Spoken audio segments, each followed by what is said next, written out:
नमस्कार दोस्तों, स्वागत है आप सभी का हमारे YouTube चैनल आर के योजना पर।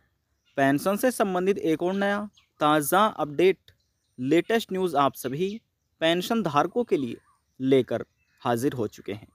यदि आप भी एक पेंशन धारक हैं, सरकार से दिव्यांग, विधवा, वृद्धावस्था, कुष्ठ अवस्था या तलाकशुदा में से किसी भी एक पेंशन का लाभ प्राप्त कर रहे हैं, आपकी भी पेंशन बनी हुई है, लेकिन आपके बैंक खाते में अभी तक अप्रैल, मई, जून महीने की पेंशन नहीं मिली। आज की यह खबर, यह जानकारी आपके लिए है, क्योंकि इस वीडियो के माध्यम से हम आपको जानकारी देने जा रहे हैं।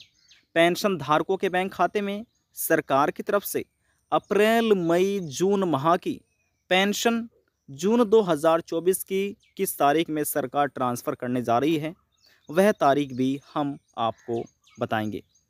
वीडियो की शुरुआत करने से पहले हमारा आपसे निवेदन है, यदि आप हमारे चैनल पर पहली बार आए हैं तो चैनल को सब्सक्राइब ज़रूर कर लीजिएगा। साथ ही बेल आइकन के बटन को प्रेस करना ना भूलें, ताकि जो हमारी वीडियो का नोटिफिकेशन है वह सबसे पहले आपको प्राप्त हो और आप सबसे पहले ही उसका लाभ उठा सके। चलिए वीडियो की शुरुआत कर लेते हैं और आपको जानकार दे देते हैं अप्रैल, मई, जून महीने की पेंशन कब आएगी, किस तारीख में ये पेंशन राशि लाभार्थियों बैंक खाते में सरकार ट्रांसफ़र करने जा रही है। देखिए, हम बात कर रहे हैं पेंशन योजना के बारे में। अब जो फ़िलहाल अब तक जो पेंशन राशि दी गई है वह जनवरी, फरवरी और मार्च की महीने की है, जो कि 3-3 हज़ार रुपये प्रत्येक दिव्यांग, विधवा, वृद्धावस्था और तलाकशुदा पेंशन धारकों के बैंक खाते में सरकार की तरफ से पेंशन राशि को ट्रांसफ़र किया गया। हालांकि इसी बीच बहुत से ऐसे पेंशन धारक भी हैं जिनके बैंक खाते में सरकार की तरफ से जनवरी, फरवरी और मार्च महीने की पेंशन राशि को ट्रांसफ़र नहीं किया गया। यानी कि ऐसे पेंशन धारक जिनको जनवरी, फरवरी, मार्च महीने की पेंशन राशि नहीं मिली, उनको पेंशन कब मिलेगी? क्योंकि दोस्तों बहुत से ऐसे पेंशन धारक हैं, किसी की 8 महीने से, किसी की 6 महीने से, किसी की 3 महीने से, किसी की यहाँ तक कि 1 वर्ष से अधिक का समय हो चुका है, लेकिन बैंक खाते में अब तक पेंशन राशि ट्रांसफ़र नहीं हो पाई है। तो ऐसे पेंशन धारकों को क्या कार्य करना है वह भी हम आपको बता देते हैं। देखिए, अभी पेंशन धारकों के पास बहुत ही कम समय बचा हुआ है। जल्द ही सरकार लाभार्थियों बैंक खाते में पेंशन को ट्रांसफ़र करने जा रही है। उन पेंशन धारकों के पास बहुत कम समय बचा हुआ है जिनकी पेंशन रुकी हुई है। अब पेंशन धारकों को मालूम ही नहीं है कि पेंशन किस वजह से रुकी हुई है।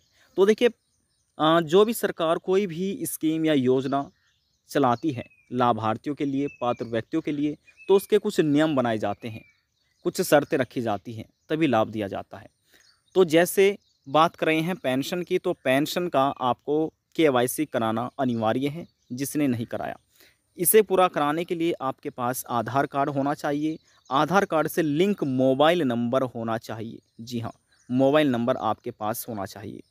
इन दोनों डॉक्यूमेंट के माध्यम से आप नज़दीकी सीएससी, जिसे कॉमन सर्विस सेंटर बोला जाता है, वहाँ पर जाकर अपना पेंशन का केवाईसी पूरा कर सकते हैं।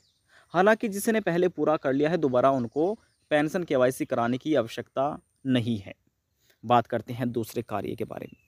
अब जो दूसरा कार्य है पेंशन का, वह आपसे बैंक से जुड़ा हुआ है। देखिए, जो पेंशन धारक है, यदि उन्होंने अपना बैंक खाता अपने आधार कार्ड से लिंक नहीं कराया, तो ऐसे पेंशन धारकों को अपना आधार कार्ड बैंक खाते से लिंक कराने की आवश्यकता है। बहुत से ऐसे पेंशन धारक हैं जिन्होंने लिंक नहीं कराया, तो उनको पेंशन नहीं मिली, पेंशन उनकी अटक गई है। तो ये कार्य उनको कराना है जिन्होंने अपना बैंक खाता आधार कार्ड से लिंक नहीं कराया। अपने बैंक में जाकर ये कार्य आप पूरा करा सकते हैं। इसी के साथ साथ आपको अपने बैंक में जाकर एनपीसीआई मैपिंग भी कराना होगा। एनपीसीआई मैपिंग, जी हाँ, ये कार्य आपको कराना है। ये कार्य आपको पूरा करा लेना है। अब जिस किसी भी पेंशन धारक के पेंशन एप्लीकेशन फार्म में गलतियाँ हैं, उन गलतियों को ठीक कराना है। कैसे आप उन गलतियों को ठीक करा सकते हैं? देखिए, बात हो रही है उत्तर प्रदेश राज्य के बारे में, यानी कि यूपी पेंशन योजना के बारे में। तो उत्तर प्रदेश में कुल 75 ज़िले हैं, 75 जनपद हैं। प्रत्येक ज़िले में, जनपद में एक विकास भवन, जी हाँ, एक विकास भवन या आप कह सकते हैं ज़िला समाज कल्याण सरकार की तरफ से बनाया गया है।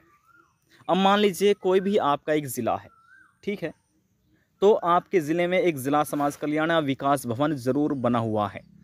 आपके ज़िले के जितने भी दिव्यांग, विधवा, वृद्धावस्था, कुष्ठ अवस्था या तलाकशुदा पेंशन धारक है, पूरा डेटा आपके ज़िले के जो अधिकारी हैं, ज़िला समाज कल्याण के अधिकारी, पूरा डेटा उनके पास है। तो वहाँ पर जाकर आप चेकआउट करा सकते हैं कि किस वजह से आपकी पेंशन नहीं आ रही है, कहाँ पर आपकी पेंशन रुकी हुई है। वे अपने डेस्कटॉप में ऑनलाइन चेक करके बताएंगे किस वजह से आपकी पेंशन अभी तक बैंक खाते में ट्रांसफ़र नहीं की गई है। देखिए, पेंशन आने के बहुत से कारण हो सकते हैं, जैसे हमने आपको बताया पेंशन का केवाईसी, बैंक खाता, आपका आधार कार्ड से लिंक ना होना, आपके आवेदन फार्म में गलतियाँ होना, मान लीजिए आपकी जन्म तिथि में गलतियाँ है, या आपके नाम में गलतियाँ है, या आपके एड्रेस में गलतियाँ है, या आपकी बैंक की डिटेल में गलती हो रही है। बहुत से कारण हैं पेंशन रुकने के। तो इन गलतियों को आप अपने ज़िला समाज कल्याण में ठीक करा सकते हैं। ज़िला समाज कल्याण में जाने से पहले आपको अपने आधार कार्ड लेकर जाना है। आधार कार्ड से जो मोबाइल नंबर लिंक है वह लेकर जाइए, और 6 महीने की या 1 वर्ष की आप बैंक स्टेटमेंट ज़रूर निकलवा लीजिए, और बैंक की कॉपी ज़रूर लेकर जाइएगा। तो देखिए, ये तो हमने उनके लिए जानकारी थी जिनकी पेंशन रुकी है, बैंक खाते में समय से पेंशन उनको नहीं मिल रही है। अब बात करते हैं कि अप्रैल, मई, जून महीने की पेंशन वर्ष 2024 के अंतर्गत सरकार कब लाभार्थियों के बैंक खाते में ट्रांसफ़र कर रही है, और अभी तक क्यों नहीं ट्रांसफ़र की गई, किस वजह से, किस कारण की वजह से देरी हो रही है। तो चलिए वह भी हम आपको जानकारी दे देते हैं। देखिए दोस्तों, उत्तर प्रदेश राज्य में 7 चरण में मतदान पूरा होना था, जो कि कंप्लीट पूरा हो गया है। 19 अप्रैल से लोकसभा चुनाव की शुरुआत की गई थी। आखिरी फेज़ की वोटिंग 1 जून 2024 को पूरी कर ली गई है। वहीं इसी के नतीजे, यानी लोकसभा चुनाव के जो नतीजे हैं, रिज़ल्ट है, वह 4 जून को आना है, जो कि आज 4 जून ही है। तो आज की तारीख में इसका रिज़ल्ट आ जाएगा। लोकसभा चुनाव के नतीजे आने जा रहे हैं। तो इसी के बाद मीडिया रिपोर्ट से मिली जानकारी के अनुसार पेंशन लाभार्थियों को, यानी कि पेंशन लाभार्थियों को लोकसभा चुनाव के नतीजे आने के बाद 10 जून के बाद ही पेंशन का भुगतान किया जा सकता है। जी हाँ, देखिए दोस्तों, 4 जून 2024 को तो लोकसभा चुनाव का रिजल्ट आ रहा है आज की तारीख में ही। जैसे नतीजे आ जाएंगे, उसके बाद 10 जून के बाद, हो सकता है 10 जून या फिर 10 जून के बाद कभी भी सरकार लाभार्थियों के बैंक खाते में पेंशन राशि को ट्रांसफ़र कर सकती है।